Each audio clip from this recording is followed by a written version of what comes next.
వాక్యములను వించిన సహోదరి సహోదరులందరికీ దేవుని నామంలో వందనములు తెలియజేస్తున్నాను. మరి 2025 ఇయర్ అంతా కూడా దేవుడు మనల్ని ఎంతగానో కాచి కాపాడారు. 12 నెలల్లో అనేకమైన గంటలు, అనేకమైన నిమిషాలు, అనేకమైన సెకండ్స్ కాచి కాపాడారు. కృతజ్ఞత తెలిపారా దేవునికి? ఖచ్చితంగా తెలియచేయండి. ఎందుకంటే ఈ మన జీవితంలో ఒక క్షణం గడిచిందంటే కేవలం ఆయన ఉచితమైనటువంటి కృప మాత్రమే. అయితే ఈరోజు వాక్యాలు కూడా న్యూ ఇయర్లో మన జీవితాలను ఎలా సరి చేసుకోవాలి అనే విషయాల గురించి వాక్యం వింటూ ఉంటే అవి తెలిసిన వాక్యాలేగా అనిపిస్తుంది. కానీ తెలిసిన వాక్యాల్లో ఉన్నటువంటి మంచి మీనింగ్ను కూడా మనం అనుసరించము.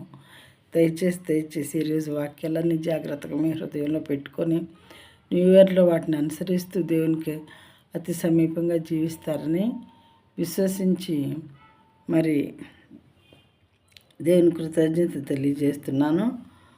Matthew chapter 3 verse 10. Matthew chapter 3 verse 10. Even now the axe is laid to the root of the trees.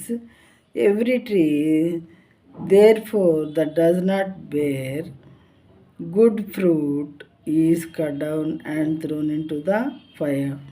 ఇప్పుడే గొడ్డలి చెట్టు వేరున ఉంచబడి ఉన్నది కనుక మంచి ఫలము ఫలింపని ప్రతి చెట్టును నరకబడి అగ్నిలో వేయబడును. ఇంత సేమ్ మన జీవితం కూడా సేమ్ ఇంతే ప్రియమైన వాళ్ళారా. ఒక చెట్టును మన ఇంట్లో నాటుకొని ఎంతగానో ప్రేమించి దాన్ని ప్రతి ఉదయం సాయంత్రాలు నీళ్లు పోస్తూ తవ్వుతూ మంచిగా మందు వేస్తూ పెంచాము. అది కోతకాలం వచ్చింది. కాయలు కాయాల్సిన కాలంలో కాయలేదు.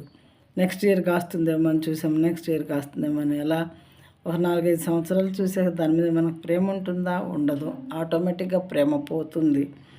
అయితే మనం కూడా వాక్యాలు దేవుడు మనకు అనేక మంది ద్వారా వినిపిస్తూ ఉంటారు. అనేక మందిని పంపించి మనకు వాక్యాలు వినిపించి మనం వింటాం కానీ దాన్ని ఫాలో అయ్యి రక్షణ పొందము. రక్షణ పొందకపోతే దేవుని రాజ్యానికి మనం అర్హులు అవ్వము అన్నమాట.